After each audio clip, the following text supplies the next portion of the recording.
All right, we're going to call the meeting to order at 5 o'clock. And we're going to start with the Pledge of Allegiance. Kathleen, could you help us with the pledge? Sure.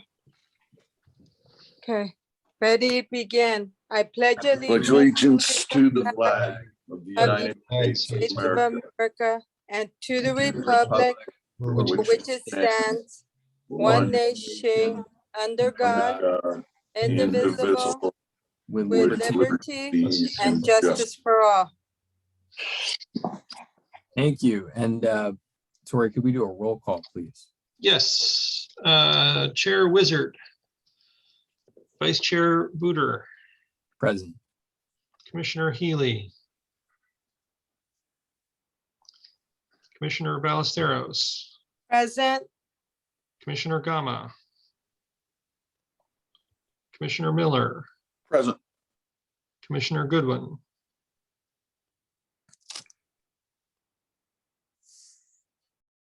Oh, I see you there, Commissioner Goodwin, but there we go. Present. Thank you. We have a quorum. Great. Any comments from the public this evening?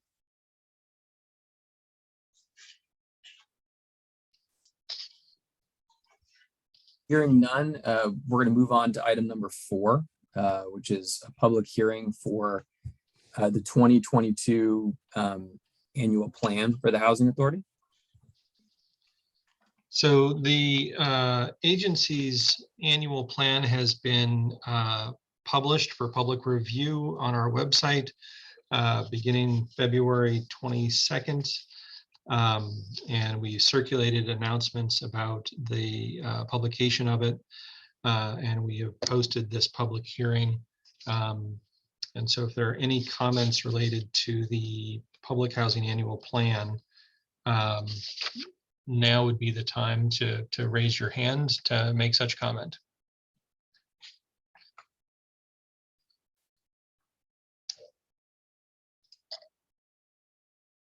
I don't see anyone making comments, so I think we can close the.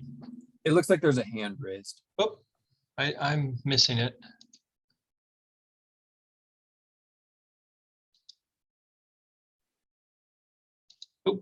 Oh, you're just listed as username, but go ahead. Hi, I'll change that. My That's fine. name is Adriana, and I work in the Housing Programs Department. So I do have a comment. I believe I'm hoping I'm doing the comment in the correct section. I reviewed the plan, and I think it's great that we're adding so many other properties to assist more clients in Monterey County. So that is definitely a good thing. I would like to urge the board just to hopefully assess the staff that will be taking over these case files once these properties are housed. We want to make sure, I feel like it's been, the quality has not been the priority. It's more about the quantity. And what I mean by that is the housing program specialist per caseload, we're expected to carry over 500, each of us. So, you know, I feel like the clients are the ones that are being affected, not only the clients, but the quality of the work. I know that all my colleagues and everyone does the best they can, and we hold ourselves highly accountable, and we do everything we can for our clients. But I would like to urge the board, if they can just take a look at that and make sure that there's sufficient staff so we can have that quality of both the customer service and the work. Thank you. Thank you for that comment. I think that's helpful. I'm assuming the reference there is to the additional HTC properties? Is that what you think? No, we're referencing? in relation to the project-based voucher program. Got it. Yeah. And so the project-based voucher program, it shouldn't really expand the number of case files. Overall, it may expand them based on who's assigned them, perhaps. But as the commissioners may be aware, so these are project-based vouchers that we are converting from mobile vouchers. So we're not increasing the total number of vouchers that we are using. So there shouldn't be an increase in the number of volume. Currently, looking at the caseloads, there's only one employee with a caseload of 500. The rest are below 500, although many are over 450. For a point of reference, that's average to below average. I have run a voucher program where we had caseloads over 800. So I think it is a question of systems and process of how many voucher files any individual staff is able to handle effectively.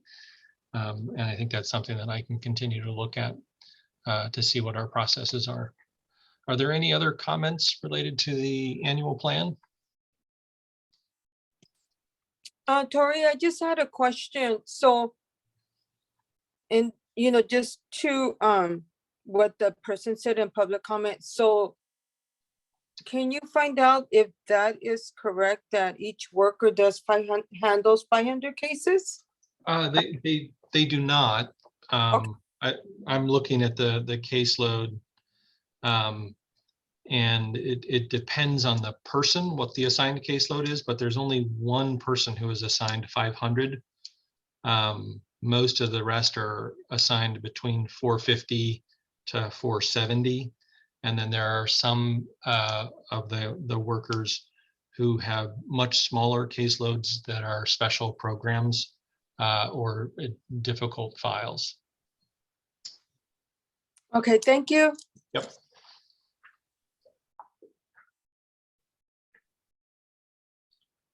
If there are no more public comments, Vice Chair Buder, I would recommend closing the public hearing. Great. We'll go ahead and do that. We'll close the public hearing on the 2022 annual plan. And we will, there's no action on this item. Correct, Tori? We'll be calling a special board meeting to pass the resolution authorizing me to submit the annual plan. And that's been included in the past 2 packets. Great. We'll move to item number 5, which is approval of the minutes.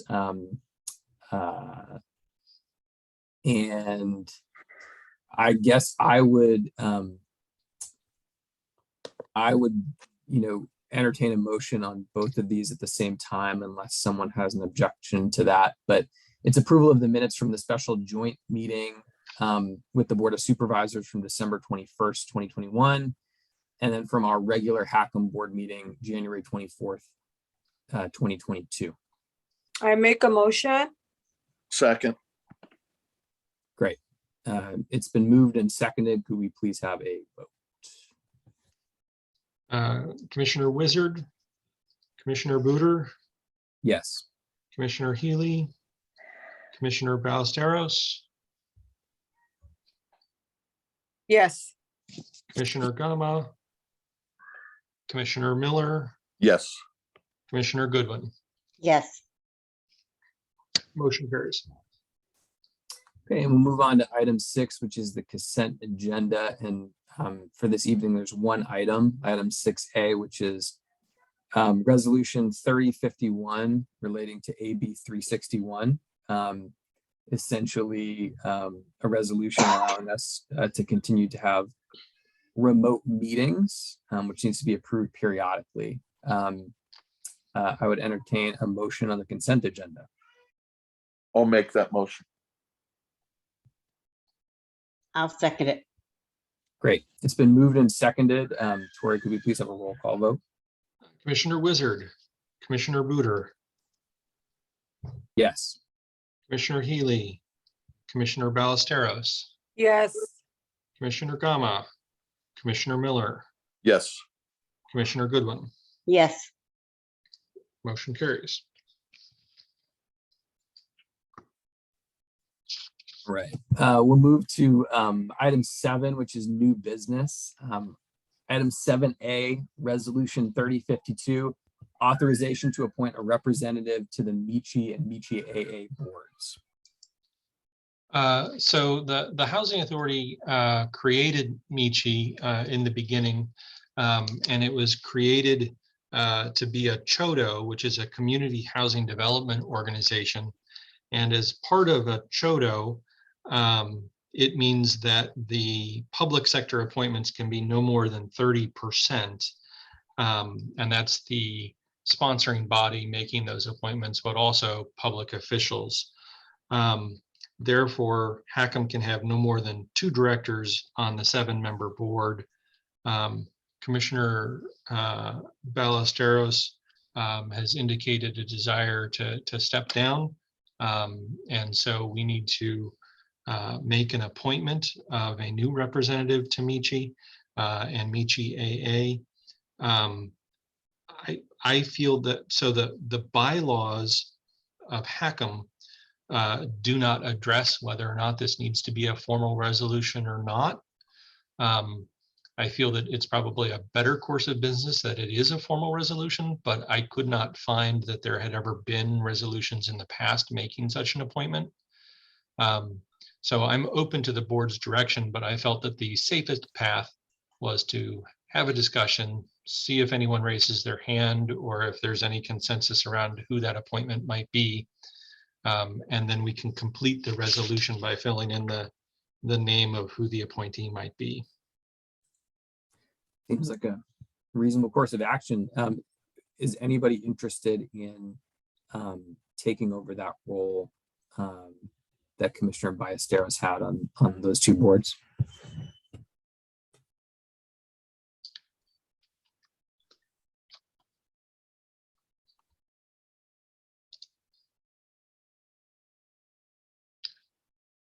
And I believe that Commissioner Miller is already the representative, the other representative.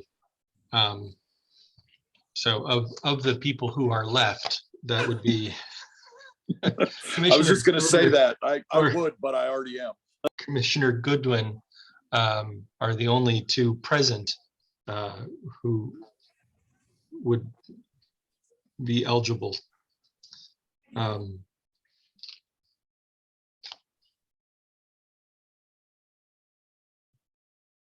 I don't think I should do it if I want to stay married. So if anybody else is interested.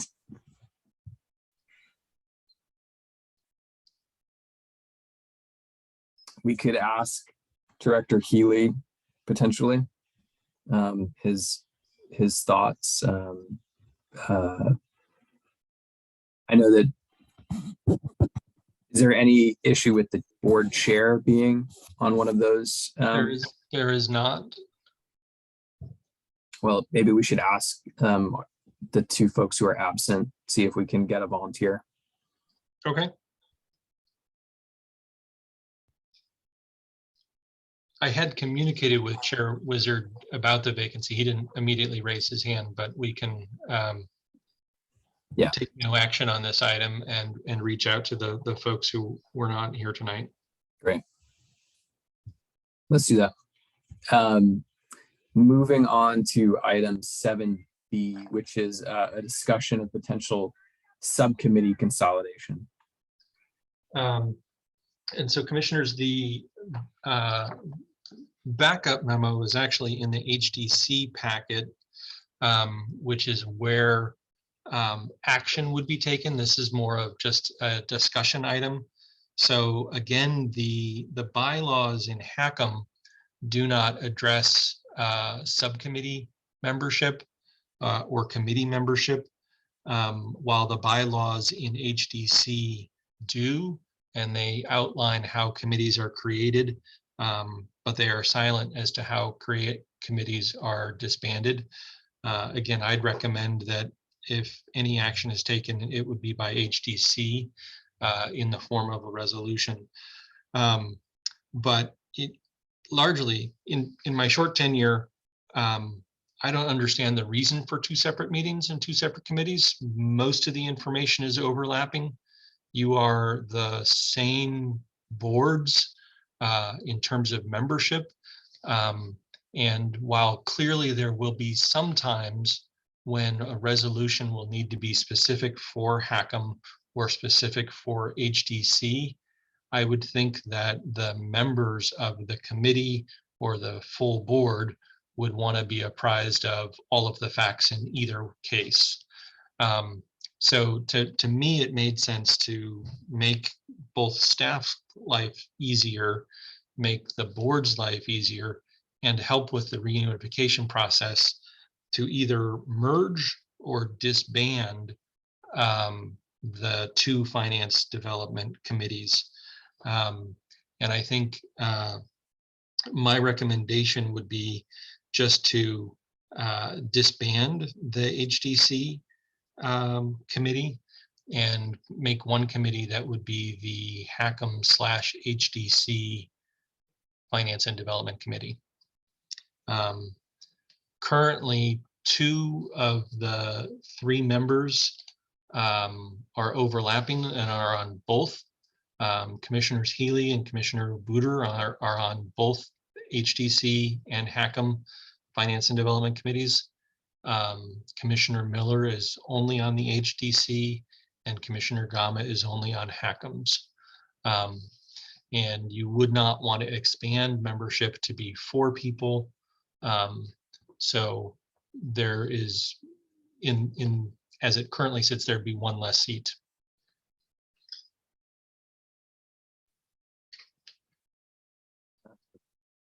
Comments from commissioners? So Tori, I reviewed the item on the HDC agenda.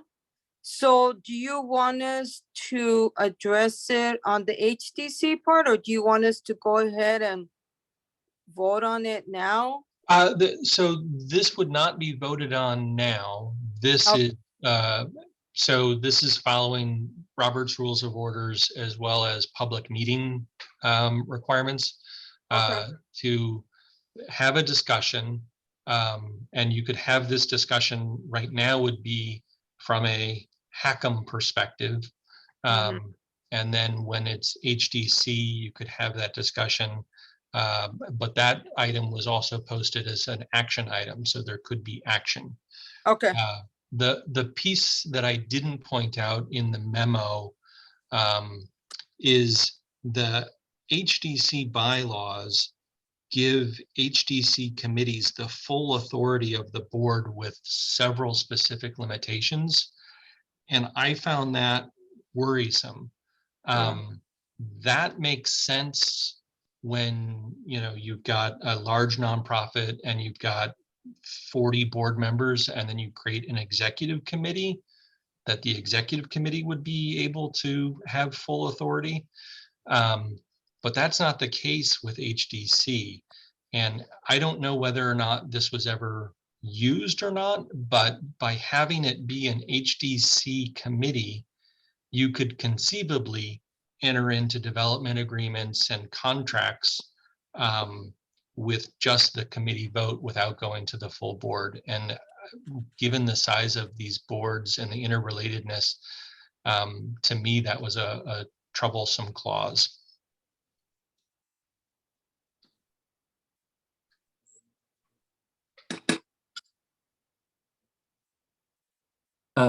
Paul? Thank you, Tori. It clarified, and then I guess we could discuss it also in HDC. Yes. If everybody is okay with that. Yeah. Commissioner Miller, you had a question. So, yeah, I mean, it seems to make sense to me. Since the 2 organizations are merged into one. Tori, are we doing the same thing with the personnel committees on both sides? Because there's...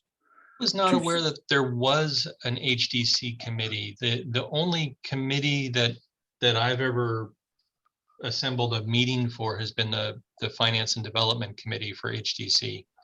The HACM has a personnel committee, but at this time, HACM has all the personnel. So the Yeah. HDC personnel are now HACM personnel. Kathleen, do you remember, wasn't there a personnel committee for Paul, HDC? I can speak to that real quick. So the one that we had for HDC was just on an ad hoc basis as Oh, needed. okay, But like okay. Tori mentioned, now that we're all HACM employees. Right. we really Okay. don't Yeah, need it. I didn't understand we hardly ever that had part of meetings. it, but okay. So then that could easily merge all into the one that's there then, since there's no longer any employees of HDC. Thank you.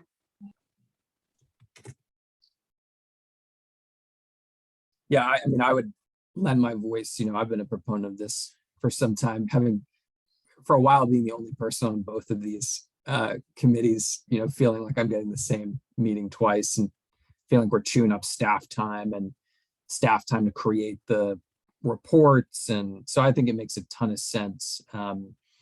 As long as it totally works on the HDC side in terms of, technically any action that has to happen we should have happen at the full board level. And if we need to make those changes, we should. But I think that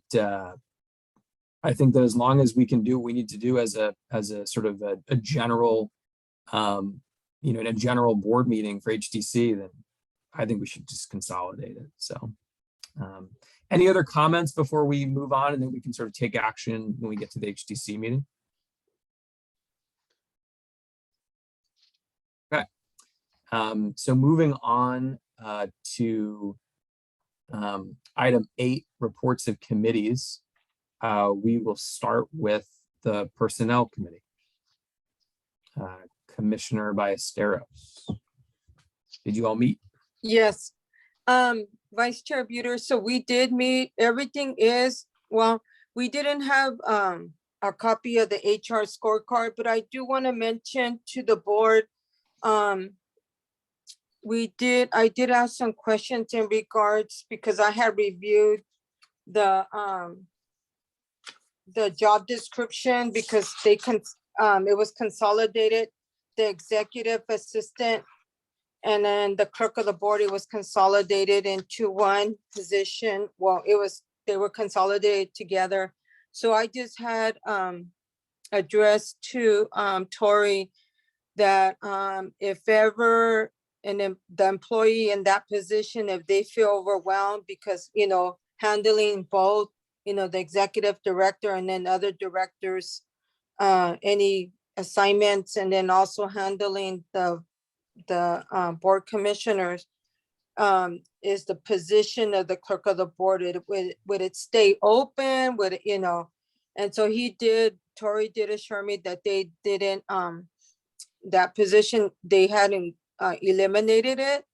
And of course, Gabriela's been doing a great job, doing both, handling both, the executive, her assignments, and then also for the Board of Commissioners. And I had asked in the Personnel Committee. And then I also did address, it was brought to my attention of an employee that was assaulted. She's a caretaker at one of the properties, and she was assaulted while working by a visitor of one of the tenants. So I just mentioned to Tori that, I mentioned it in the Personnel Committee of, making sure that the employees, anybody that steps on the properties of HACM and then also HDC, that these employees are protected, and there's things that are in motion, to protect the safety of these employees. And this caretaker was assaulted, and everything that was needed for her, she filed a police report, and the workers' comp and everything was done. Everything was in order. Everything was followed. But, I just wanted to bring their concern, because it was brought to my attention that that person that was involved in the assault was on the property again. And the caretaker is kind of afraid. She fears for her life, because this person is, again, she saw him on the property. So just, something I wanted to mention, and I brought it out in the Personnel Committee. Thank you. Okay, we'll move on to the Finance and Development Committee. Commissioner Gama. I am here. Sorry for being late. We did meet. Everything is on there. There was no new business to bring to the board.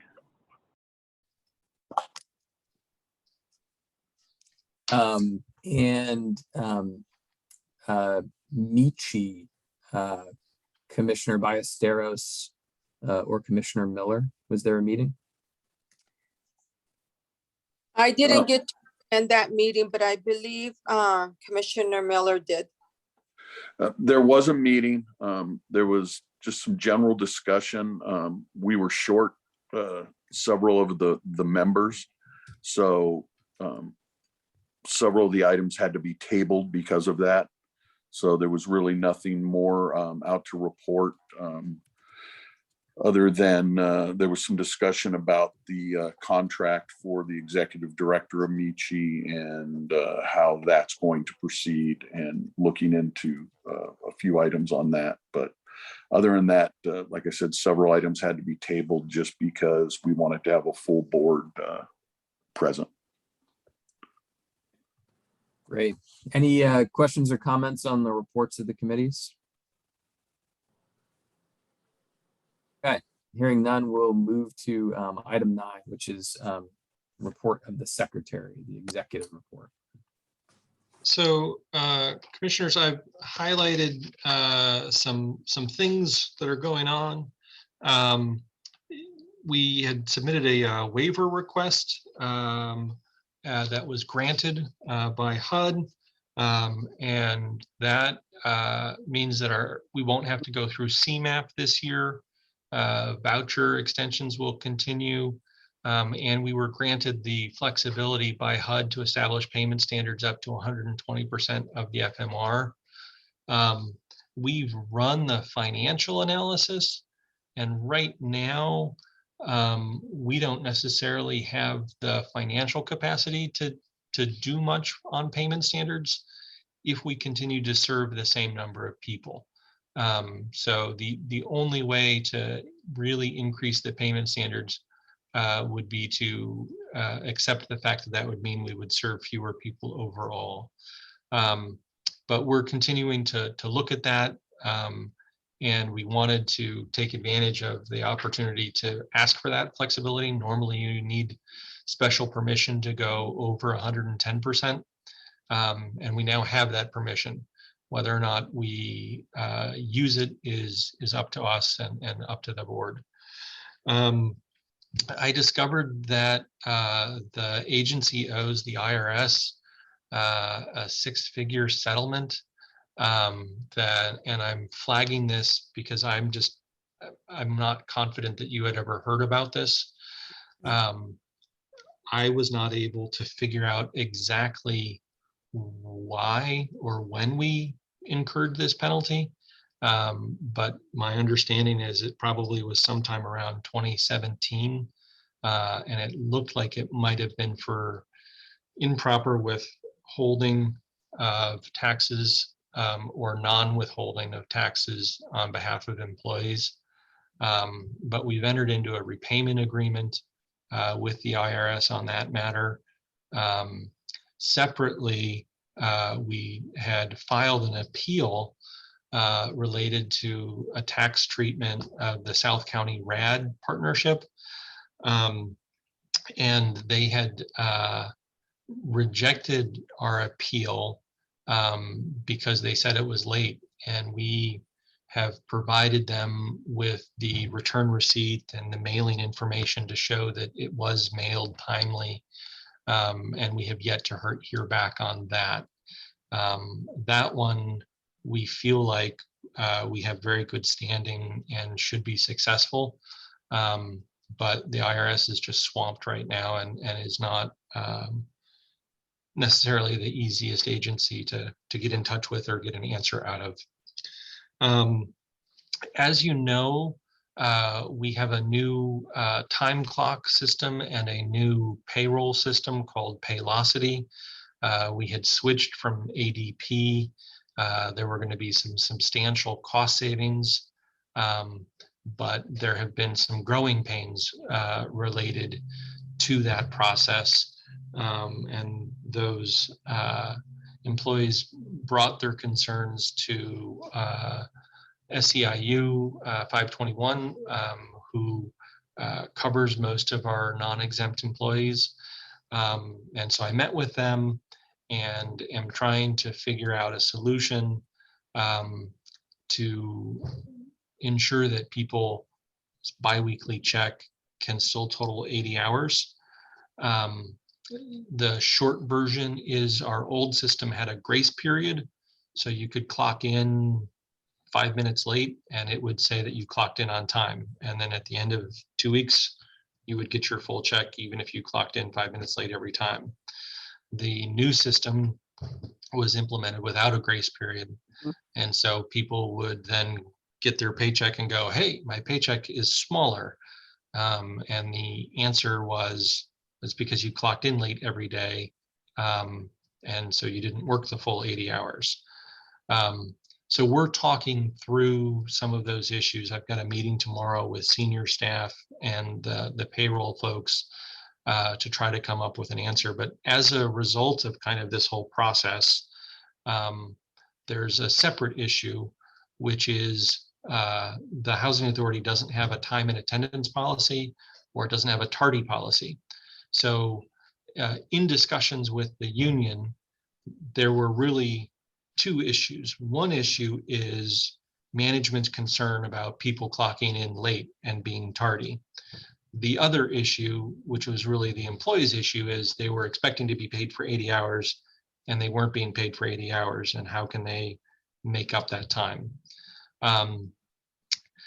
If we make any changes, we might have to A, create a tardy policy, and B, if we're allowing employees to use vacation time to make up the difference of the amount of time that they might be short, we would have to change the vacation policy.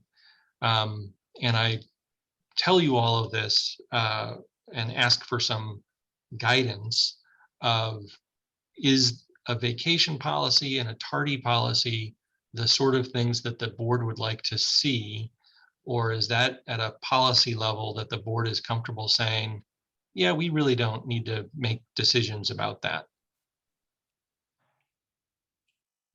Because I've seen it different ways at different agencies. Any comments on that?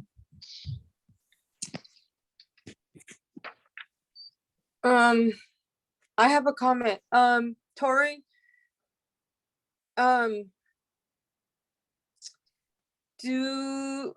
does the agency have something other than vacation that they can use? Let's say like personal leave or personal necessity? No, the agency only has vacation time and sick time. Okay. And there's the sick time, according to their contract with the union, it has to be that they're ill, right?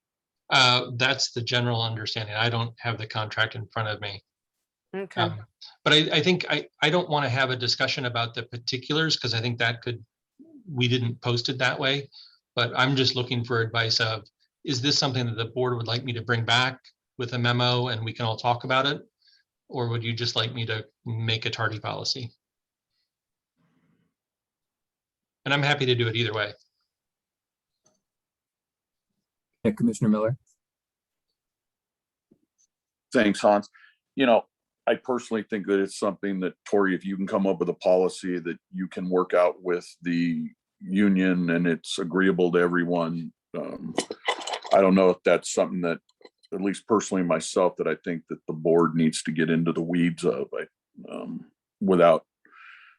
I don't think a lot of us have a full understanding of the way everything works in there anyway, you know, looking at it from the view above. So I'm personally fine if you were able to come up with a policy that would work and can get agreement with the union, that you go ahead and do so. Other comments?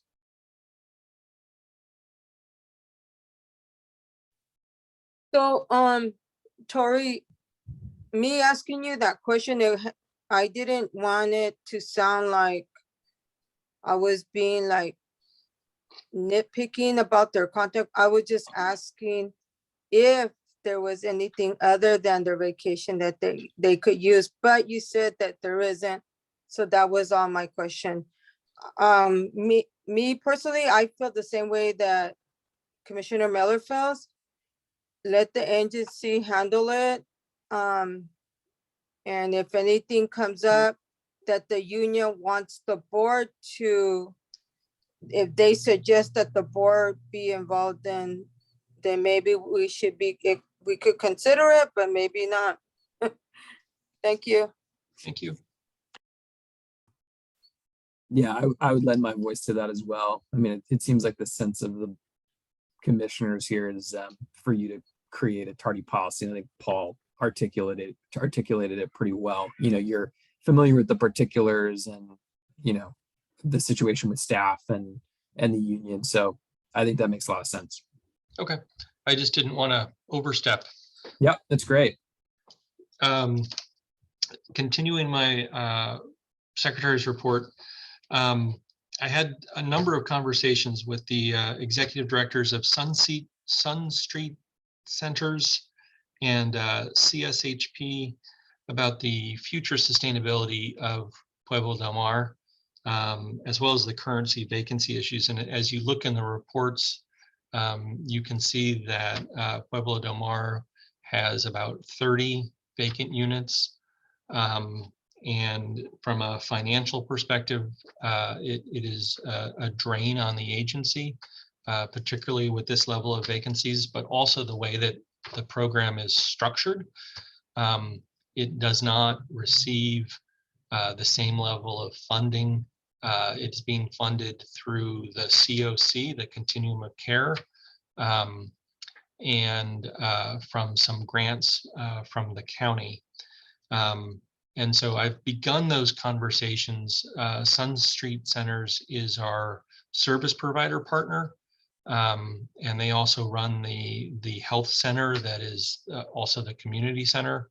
In the past, not this year, but in prior rounds of the COC competitive allocations of money, Pueblo del Mar has not done well. And a part of that reason is the model is transitional housing, and HUD has deprioritized transitional housing in favor of permanent supportive housing. So just flagging that as I don't have the answer right now, and I'm talking with partners, and there are other partners to talk with who have a vested interest. The county health department being one of the biggest ones that we haven't talked to yet. But it's a problem, and we're trying to come up with some answers.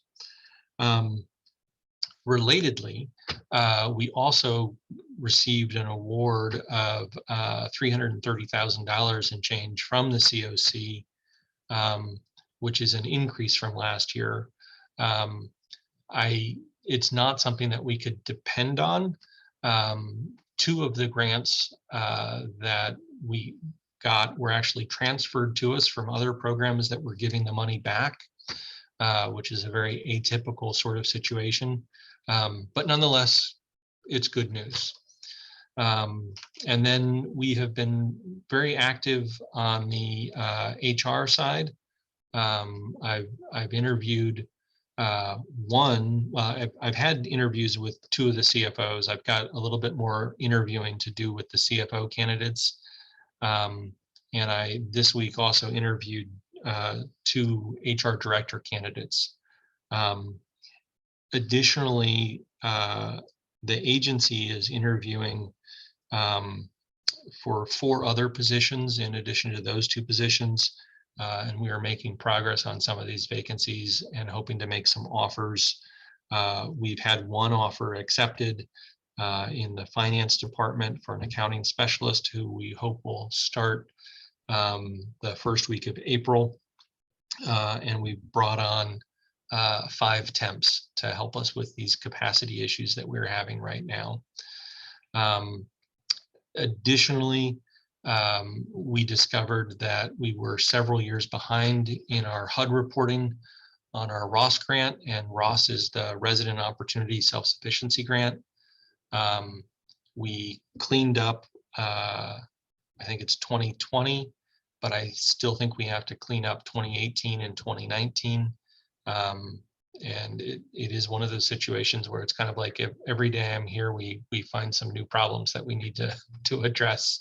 And so we address them when we find them. And then finally, a spot of good news. I had talked with CSHP about an FMR study.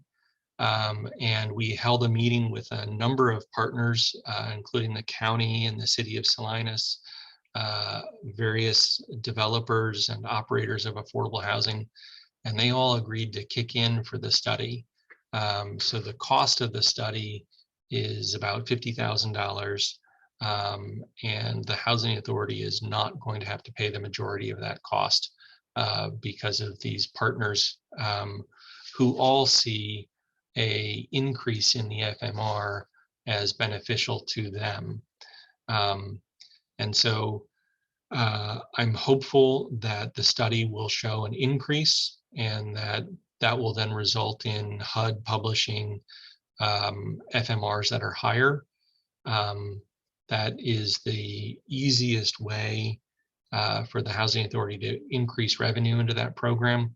And that then gives us the flexibility to increase payment standards and help voucher clients have higher success rates. And with that, I'm happy to answer any questions.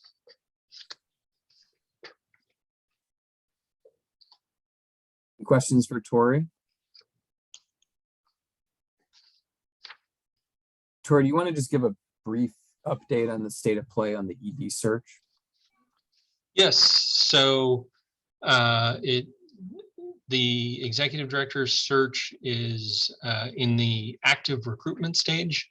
A number of potential candidates have been called, and job posting is up in the most likely places where candidates would look.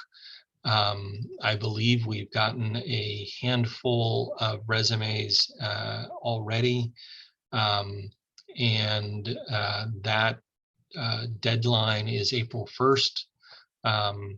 And I'm hopeful that on April 1st, we'll get a list, and the committee will feel that we have enough good candidates in there to make a selection. And if that's the case, then we'll be able to move pretty quickly into interviews before bringing a candidate to the board, the full board.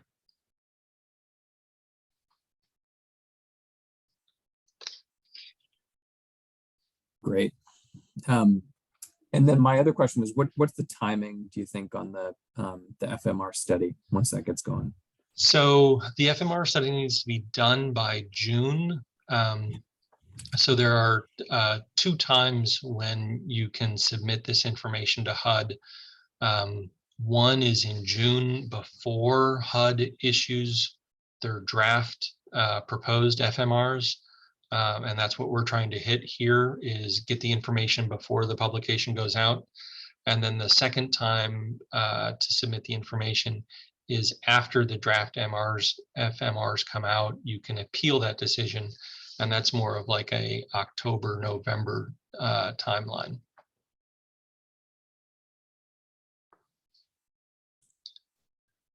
Okay. Any other questions for Tori? Moving on to item 10, which is information items. We'll start with item 10A, the finance report. And I believe that one is we're waiting on that, correct? Yes, so the books haven't closed yet, so we could give you something, but it wouldn't actually be complete. And so I made the decision to let the finance department focus on all of these past due audits that need to be completed. And at the next board meeting, we'll be able to present the financials. I've also asked them to create a list of all of the board meetings to ensure that we don't continually run into this problem where we haven't closed prior months, so that we can kind of coordinate the closing of a month with the necessity for report preparation for the board. Yep. And then the HR, I feel like when I was reviewing this, that one wasn't available either, right? Yeah, so you kind of have my verbal report in the secretary's report on what's going on in HR. Yeah. We are really focused on hiring, and that's what we are focused on. I have also in the HR space been talking with a HR consultant who specializes in HR for housing authorities on developing a employee satisfaction survey, so that we can address some of those issues and at least get some data. I know that had been raised at the joint meeting with the Board of Supervisors, and we want to get some data points on it so we can then create a strategy plan of how to increase employee satisfaction. Had been one maybe about a year ago. I don't know. Have you seen that data at all? I have seen that.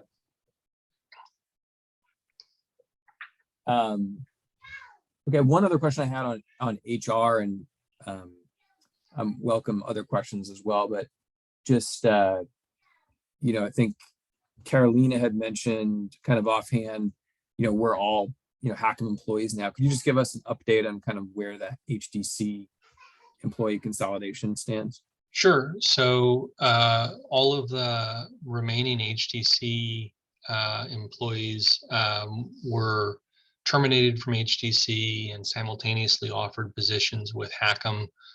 They all accepted new positions with HACM and now are all officially HACM employees. And we're still working through some smaller issues related to like copier leases and unifying the computer systems. But we continue to make progress on those items.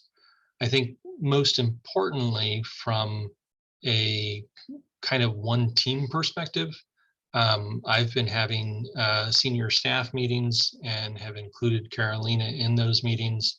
And I think both she and the former HDC staff really feel like there's been a change and they are part of the team. And we are all trying to work together. The other big update is we are under contract for the Hdc Performance Audit. And we have a kickoff call with that group tomorrow. And over the last 2 weeks, I think the HDC team has been pulling together a large document request for them. So. And just, not to get too granular on it, but, I know that the pay scales were different. For example, the benefits packages sort of had to be adjusted. Did we have to bring anyone's compensation down, or were we able to sort of carry that over for folks sort of at so my principle was a hold harmless principle. And for most of the employees, so there were a number of different benefits. Healthcare, HDC was much more generous than HACM. And then in retirement, there were some cases where they were more generous and some cases where they were less generous. And so we tried to follow a principle of holding people mostly harmless.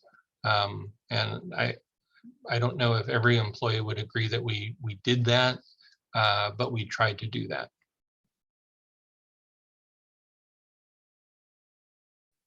Okay. Okay. And then let's see, any other questions on the HR front?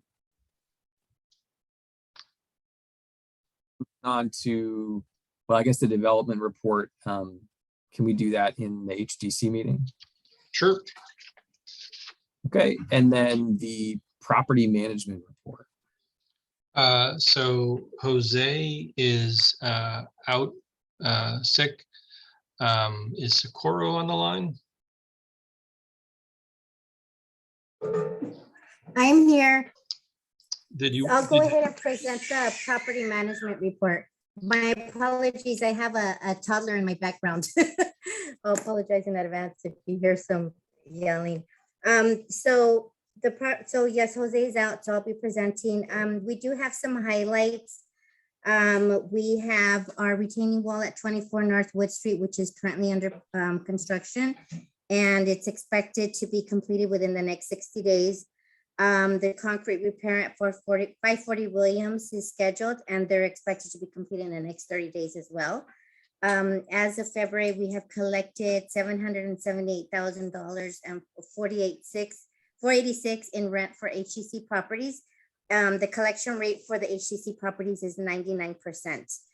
We currently have 3 vacancies for the RAD sites, and the MOR capital needs assessment plan has been submitted to HUD, and we're just waiting for a response from the auditor.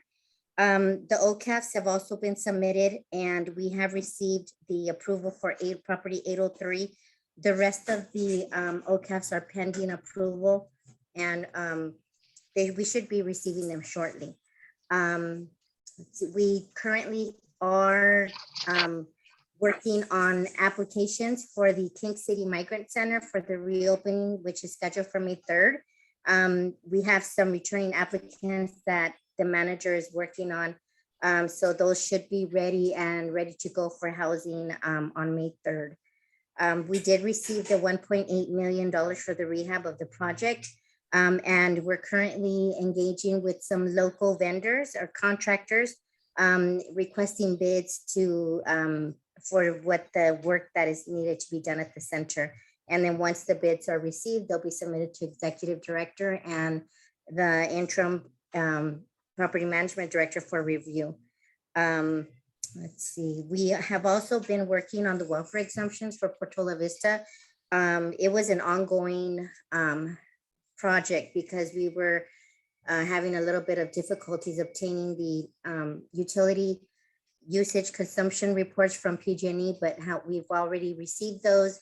I submitted them to HUD so that they could review them, and they are in the process of approving them. We should be receiving some documentation for that within the next 30 days. See nothing. Haciendas, we're pending a TCAC audit that is going to be started. It begins on April 6th, and that will be a remote desktop audit. So once they notify us, we've already provided them with the requested information that they needed prior to the audit. And once we receive the list of, of files, we'll go ahead and submit them to them remotely. And all their annual certifications have been completed for all the Hacienda sites. Castroville Finance is still currently working on the RA payments. We had some TCAC audit corrections that needed to be uploaded. That has been completed. And PDM, we're still having our meetings with our subrecipient, which is Sun Street, along with the staff from the COC. And that has actually progressed, and we're coming up with some solutions to try to house those vacant units. And I've actually been in contact with the HUD representative that conducted our monitoring review, and he's also provided us with some additional information, which is going to actually benefit us in being able to house the rest of those vacancies. Let's see. Oh, we also did hold the interviews for the caretakers, and we do have some potential applicants that we are tentatively going to be contacting once we do that. If they accept the positions, we should be housing those caretaker positions within the next few weeks. And I also wanted to address the issue that Commissioner Ballesteros brought up regarding the incident at one of our properties. We have addressed the incident with, or the issue of the person returning to the property with the residents. And we have been, we've informed the resident of that person cannot be on the property, or it could lead to termination. So we are handling that issue currently. And I think that's it. If anybody has any questions, I'm available. Thank you. So I forgot if I can make an addendum to either the secretary's report or it's included in the property report. It wasn't one of the bullet points, but it is very significant. Staff, we have been talking about what does a return to normal look like in this COVID environment. Up until last week, we still had the main office closed, the property offices closed, playgrounds closed, reduced resident services. And we have created, so I said it's time to reopen the playgrounds. So we have reopened the playgrounds. And our plan is to begin on April 4th, reopening the property management offices, as well as the computer rooms and the community rooms, and have those with a 30% occupancy limit. We've been in touch with Life Steps, our resident services provider at a number of sites, about normalizing activities.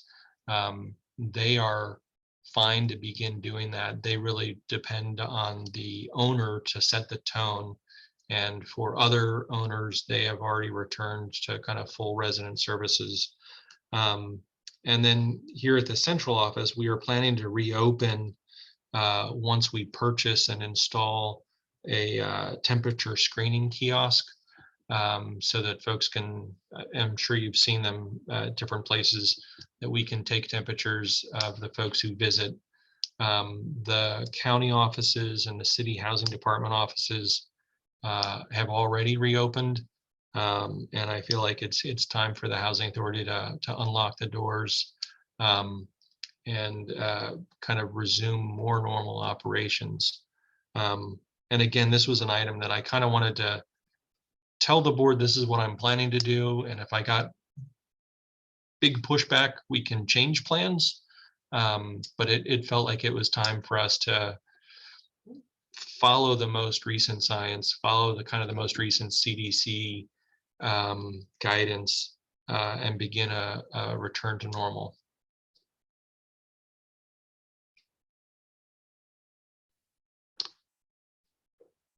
Any commissioner questions or comments on the property management report or the proposed reopening?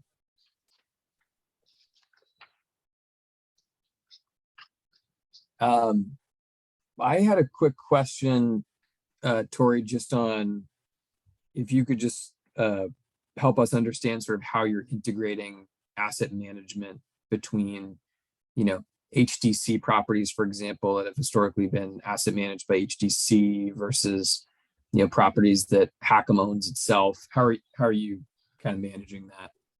I would say, to be honest, there's a lot of property management that goes on, that there isn't a lot of asset management that goes on. And so that's a capacity that we are, is on our list of things that we need to develop. Okay. So not necessarily there's not much asset management that needs to go on, but there's just not much asset management that's going on. Correct. Yeah. Okay. And then I had a quick question for our John Stewart friends about Rippling River. So maybe this is a question for Gail, if she's still on. I'm here. So I had a discussion with the chief of staff for the member of the board of supervisors for the district that I'm appointed to. And there was some concern, and I may be bungling this, but about staff parking in ADA spaces. Is that something that has been brought to your attention? Yes, we discussed it with actually Tori. It came up through several different venues that this was an accusation going around. I assure you, we would never park in an ADA space. And what we've discovered with people bringing these concerns to higher levels is they're basically not liking the answers that they've been given at site level. In this case, it wasn't an ADA spot, it was an entire area of the property. It was a longer, bigger, more complex issue. When we got into the details of it, we did address it with Tori. And it involves us now getting a geotechnical expert out there. So the devil's in the details. We need to know. I would. We need reference, we need context, and we're addressing an old issue that the complainers, I'm sorry to call them that, but the folks who have something to say tend to get too general and too boilerplate, like property management are awful people. I'd like to think we're not so awful. And we do address their concerns. I would disagree with that assessment.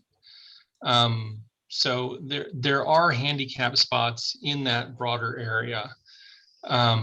And the issue is related to the geotechnical, and we do need to do an evaluation of, do we need to have this area chained off or not? But the chained off area does include several handicap spots. And they're not handicap spots? There's one, and I don't know that we counted up the ones that are available after that one is taken away.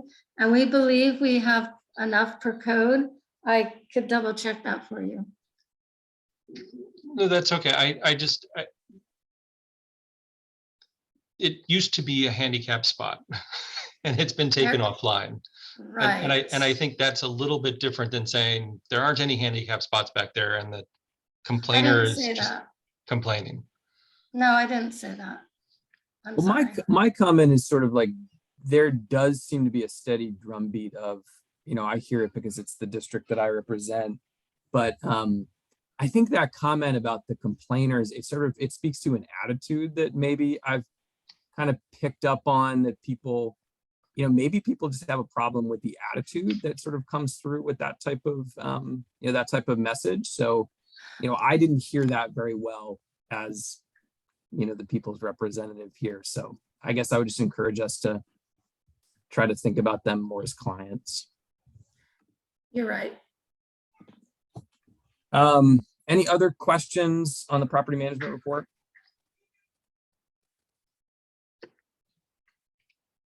Okay, moving on to the housing programs report. And Maria is also out with on a medical appointment. So I can give the report. So the waiting list is still closed. We continue to make progress on the EHV program, which is kind of the big push right now. And we have 46 households searching for a unit. We had 19 who were briefed this past month, and we have 8 who are waiting to lease up. And we've dramatically increased the number of referrals that we're getting from the COC. And so that's all positive information. We have modified on page 49 the reporting to show both utilization rate as well as a success rate. The success rate will change over time. It reflects a point in time of the vouchers that are being issued and the current success rate. So we have a overall success rate of 70%, but that may not be 70% finding a unit within 60 days or 90 days. That might be 70% finding a unit within 150 days. So when we look at the report, you can see in February, for example, for the main program, we're authorized for 4,335 units. We have 3,296 under lease, which is a 76% utilization rate on a voucher basis. Another line that I think would be helpful to add in the future is the budget utilization, because that 76% of the vouchers is utilizing 100% of the funding. So we don't have the option, even though we're serving 1,000 fewer households than we are authorized for, we don't have the ability right now to just issue 1,000 vouchers because we don't have the money to do that. And then of the vouchers that are currently out and searching through February, 29% have been successful. And you'll see that number change month by month as we go through. And I think this financial utilization versus unit utilization is why doing the FMR study is so important, because that will increase the amount of money that we receive should there be an increase in the FMRs. But I think the report will continue to improve and be helpful for commissioners to see how well the program is being utilized in the various special programs. And I think that is the high points of the housing program report. Commissioner questions or comments on the housing programs report?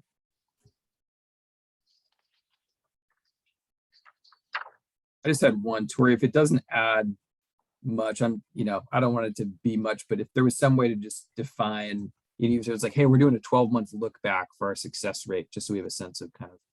Yeah, it's a global success rate, so it's not bound by time. So as long as somebody has the voucher. But it excludes people that are currently looking, right? Because obviously they have no, a chance to. It includes the people who are currently looking. We can talk about it offline. Okay, moving on to item 11, commissioner comments. Let's start with Commissioner Goodwin. Wait a sec. One sec. Thank you. I just wanted to thank Tori for all his hard work, and Socorro for bringing us that information, and Commissioner Buder for substituting, and the reason I didn't volunteer to be on Michi is I'm not sure that I needed to know, is it still doing a Zoom meetings, or are they in person? I can answer that if that's okay, Hans. That'd be great. We're currently doing Zoom meetings, though at the last meeting there was a discussion about returning to regular in-person meetings, kind of depending on seeing how things were going here with the change in all the COVID stuff. So to answer that for you, the next meeting could be Zoom, it could be in person. So I really can't tell you either way. Okay, because I am being careful of my whereabouts. Anyway, but thank you, Commissioner Miller. I appreciate that. But anyway, that's all I had to say. Thank you for everyone for all your hard work and your reports. Thank you. Great, Commissioner Miller. Thanks, Hans. yeah, Tori, thank you and all the staff for all your hard work. I will tell you that I believe your reports that you're putting out now are a lot more substantive and giving us a lot more information than some we were getting in the past, and I appreciate that. I think it gives us a better picture of what's kind of going on. And hopefully with the need to hire people, you'll get those people that you're interviewing and be able to get some of the pressure off the other people that are working. So thank you. Commissioner Gama. I would like to apologize for being late this evening, and then just thank Tori and all the staff for all their hard work and dedication to the Housing Authority. Thank you. Commissioner Ballesteros. So I just want to say thank you to Tori and all the staff, and I'm glad to hear of the unity that it's evident of the consolidation of the HDC employees along with HACM. I'm very glad to hear that. Also, thank you for all the additional information. Tori, on your the secretary, your report. Thank you so much. And I also wanted to say, I don't think none of us were made aware of that IRS issue. So I just wanted to note that we were not aware of that back in 2017. So just to let you know. And I guess we'll see you in the next meeting. Thank you. Yeah, and I would echo a lot of those comments. I think the consolidation, you know, with HDC, a lot of the things I'm hearing is sort of, it's the dream of kind of how we thought that this could work with everybody rowing in the same direction, which is great to hear. You know, and then, you know, kudos to Tori as well. I think it'd be easy in a position like this to it'd be easy in a position like this to mark time. You know, and I think we're seeing Sí, Jose. Sandra Rosales. Could you mute for us? We're seeing I think we're seeing a lot of items getting flushed to the surface. Some of that is related to HDC consolidation, but for example, this tardy policy, never having a tardy policy, things like that. So I appreciate the, you know, the initiative there. And so I think we're sort of, the list keeps expanding, but we are checking off some important things as we go through this. So I appreciate that. And all the hard work on the part of the staff. So I think with that, we can adjourn the meeting at 6:13 p.m. And I will see many of you in the HDC meeting. See everyone over there. See you over there.